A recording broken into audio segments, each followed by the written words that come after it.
जड़ की परिभाषा अगर हम करें तो जो स्वयं को न जाने, दूसरे को न जाने और जिसको कोई और जानता हो। और चेतन कहते हैं उसको जो स्वयं को जानता है, अपने से अलग दूसरे को जानता है और उसे अपना आप जानने के लिए किसी अन्य की आवश्यकता नहीं है। एग्जाम्पल ले लेते हैं, जैसे फूल। क्या ये फूल जानता है कि ये फूल है? नहीं। क्या ये फूल जानता है कि उसको गुरु माँ ने पकड़ा है? नहीं। और ये फूल है, इसको कोई और कह रहा है कि ये फूल है। हिंदी में कहेंगे तो हम कहेंगे ये चंपा का फूल है, अंग्रेजी में कहेंगे मैग्नोलिया का फूल है। लेकिन फूल को पूछो कि तू कौन है, तो फूल के पास इंद्रिय नहीं है। फूल के पास इंद्रिय नहीं। इंद्रिय मतलब जिससे हम बाहर संसार से जुड़ते हैं, उसको हम इंद्रिय कहते हैं। जैसे नेत्र से इसका हम रंग देखा है, कान से हम शब्द सुनते हैं, नासिका से इसकी खुशबू जानते हैं और छूते हैं तो स्पर्श से इसका कोमल कठोर हिस्सा जो है वो महसूस होता है। तो ये जो हमारी 5 ज्ञान इंद्रियां हैं, उनसे बाहर शब्द स्पर्श रूप रस गंध दिखता है। अब इस फूल को आप रिप्लेस कर लीजिए दुनिया की तमाम चीज़ों के साथ। कुर्सी है, मेज है, बिल्डिंग है, पेड़ है, पौधे है, तारा नक्षत्र है, सूर्य है, चांद है, समंदर है, पर्वत है, सब कुछ है। तो जैसा ये फूल जड़, ऐसे बाकी सब जड़। अब देखते हैं इसको। ये फूल जिस हाथ ने पकड़ा, वो हाथ जड़ की चेतन।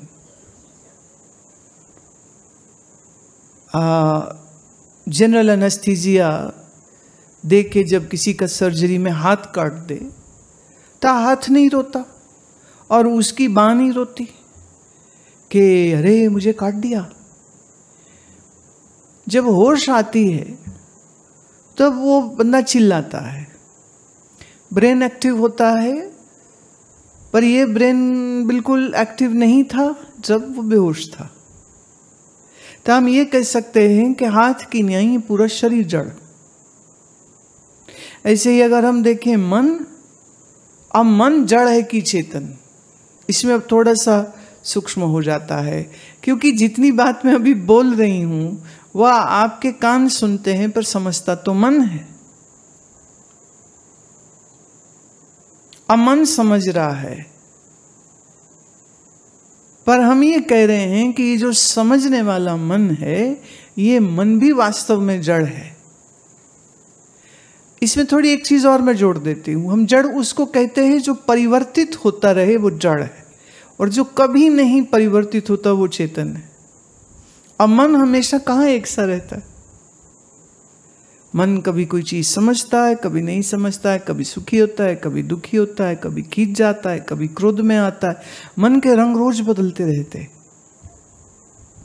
तो जो बदल जाए, जो परिवर्तनशील होता है, उसको हम कहते जड़। तो उस नाते मन भी है। जैसे अगर हमने ये पेन उठाया, पेन जड़, हाथ जड़, पर जब इस हाथ से हमने लिखना शुरू किया तो लिखने के बावजूद भी न हाथ चेतन है, न ही पेन चेतन है। और इसी तरह जिस मन से विचार कर रहे थे वो मन भी चेतन नहीं है। आपका मन दुखी है या सुखी है, या आप जानते हैं या आपका पड़ोसी? मन को नहीं जानता। मन मेरा कैसा है ऐसे समझो। जैसे आप किसी से पूछो, वो बड़ा मुस्कुरा रहा था, आपने उसको पूछा अरे कैसे हो तुम? वो कहते मैं ठीक हूँ। इतने थोड़ा ठीक लग नहीं रहे। बोले हाँ, अब आपसे क्या छुपाना, मैं तो बड़ा परेशान हूँ, ये है ये है ये है। कहानी उसने अपनी सुना दी। लेकिन उसका मन दुखी था या नहीं था, ये उसके बताने पर मालूम हुआ या उसके ना बताने से आपको पता चला? अच्छा, आप एक चीज़ ये समझने की है, अक्सर कर लोगों को अपना मन कैसा है ये उन्हें नहीं मालूम होता। मन दुखी है, चिड़चिड़ा है, परेशान है, तकलीफ में है, लेकिन वो अपनी तकलीफ खुद ही नहीं समझ पाता। और जब यही तकलीफ बहुत ज़्यादा बढ़ जाए किसी की, तो फिर उसको साइकाट्रिस्ट की ज़रूरत पड़ जाती है। और साइकाट्रिस्ट फिर बताता है कि भाई तेरा ना मन ठीक नहीं है, इसलिए अब तुम ये दवाई खाओ, या तुम्हारा मन डिप्रेशन में चला गया, या तुम्हारा मन एग्रेशन में चला गया, या तुम्हारा मन लिम्बो में है इस समय। तो कई बार वो इस हालत में जा सकता है कि मरीज को डॉक्टर की और डॉक्टर से दवाइयों की ज़रूरत पड़ जाती है।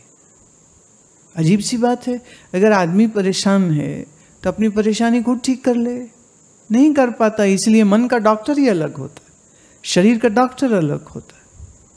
तो चूंकि लोग अपने मन को जानते समझते नहीं, इसलिए उन्हें मन के डॉक्टर की भी ज़रूरत पड़ जाती है। और कई बार लोग कहते हैं अरे नहीं नहीं, हम का पागल हैं कि हम मतलब जाएं किसी साइकाट्रिस्ट के पास।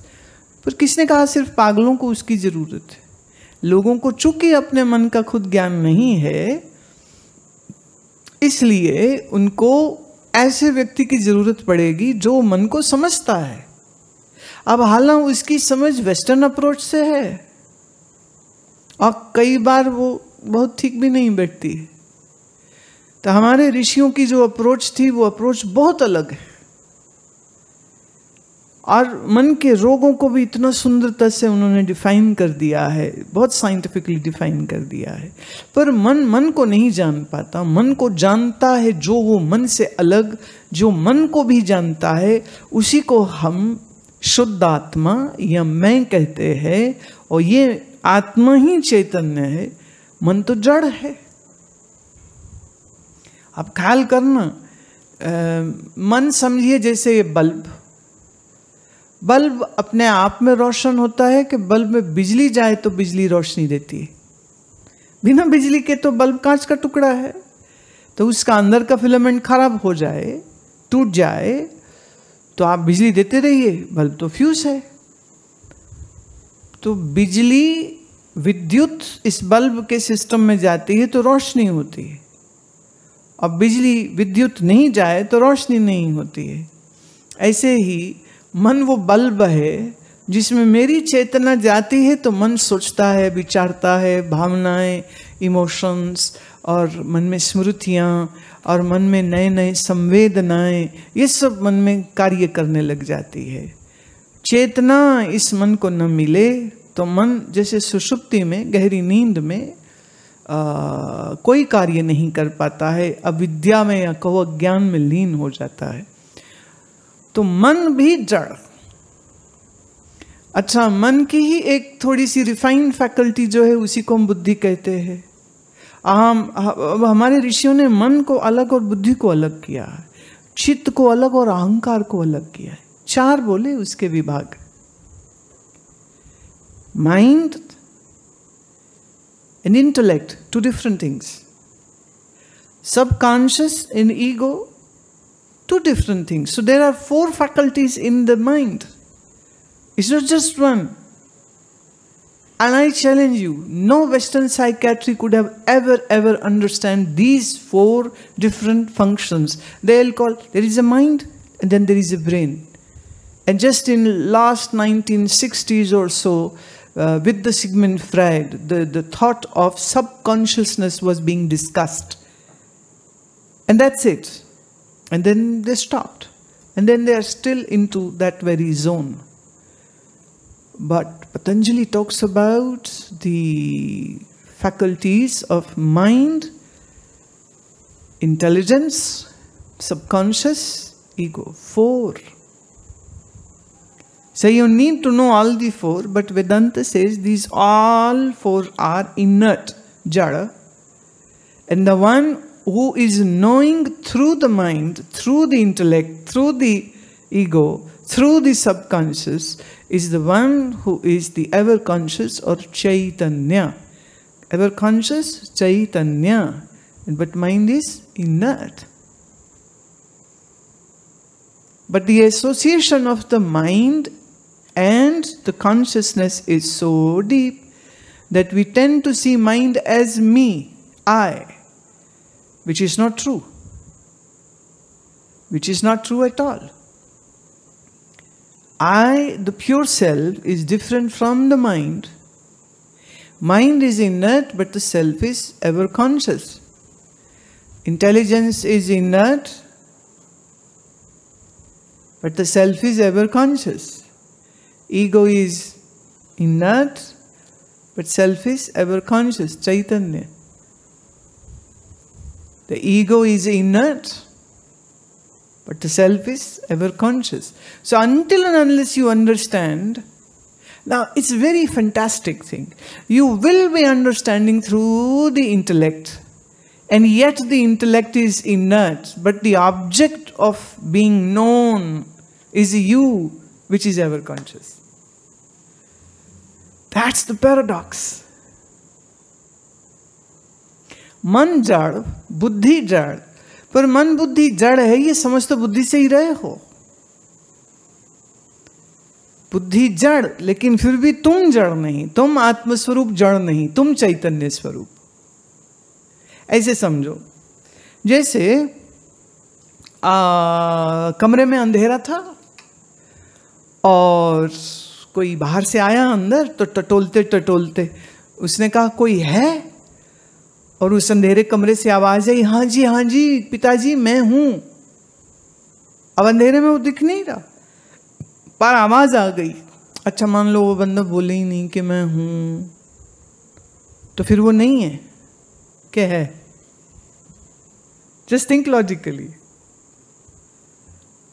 ऐसा होता है ना, कई बार आप नींद में हो और मम्मी बुला रही उठ जा उठ जा उठ जा उठ जा, पर आप नाटक करते हो ना, हम तो सो रहे हैं।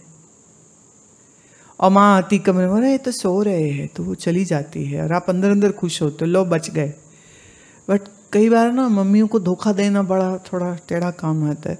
तो एक थी थोड़ी तेज तरार माता, वो गई बाहर, लड़की को लगा मम्मी को धोखा हो गया, चलो थोड़ा और सोती हूँ। मम्मी गई अंदर बाथरूम में, बाल्टी भरी पानी की और सोती लड़की के ऊपर डाल दिया। बोले जब जाग रही है तो फिर ले नहा भी ले। फिर तो वो जाग रही है या सो रही है, वो बोले न बोले, लेकिन भीतर तो वो जानते हैं ना कि हम जाग रहे हैं। और फिर एक टाइम ऐसा आता है जब कहते हैं हम सो गए। तो जब नींद हुई तो वो किसने जाना? बुद्धि तो सो गई थी, पर ये भी तुम्हें मालूम चलता है ना कि पड़े पड़े में एक टाइम पे आकर के सो गए थे हम, और फिर एक टाइम पे आके नींद खुल गई थी।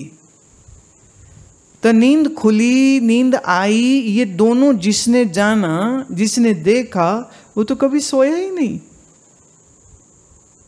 वो तो कभी सोया ही नहीं। तो जिसने नींद का आना और नींद का जाना, सुषुप्ति का आना, सुषुप्ति का जाना, स्वप्न का आना, स्वप्न का जाना, जागृत का होना, जागृत का जाना, जिसने जाना ये सब, वही चैतन्य। उसके अलावा सब जड़। As simple as that. One is known, one is the knower. The knower is the ever conscious and the known is jada, inert. When you say, I haven't understood this, Guru Ma, so this means you are looking into the intelligence and seeing whether you got it or not. So the one who is looking into the intellect is not the intellect, is separate from the intellect. And intellect, got it or not got it, is witnessed by me, the ever conscious, ever truthful existence. So inert is what? The one who doesn't know that it exists, doesn't know who else exists, and needs someone to know it. Right? And the Chaitanya, or the ever-conscious, can be very well defined as the one who knows I am. I know I am, and if I ask you, how do you know that you are? What would be your answer? You might say, well, my intellect is saying that I exist. But this intellect is not functional in the deep sleep, and yet you know I am. Now sleep has come, now deep sleep has come, now my sleep is gone, now I have woken up totally, now I am half asleep, now I am fully awake. The one who is knowing these differences of consciousness is the ever-observant witness. The witness is the ever-conscious Chaitanya, Sanskrit word. Satya, the eternal, and Asanga, meaning always aloof. See, now the light is falling on my clothes.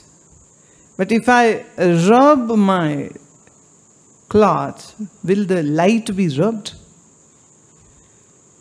If I pour a glass of water on my cloth, will the light get wet? And if I take a scissor and cut this into piece of two, would the light get cut? So you are in original that light on whom the death cannot strike, because death can only strike at the body. No pain or misery can reach you, because that can reach only up to mind and not to you.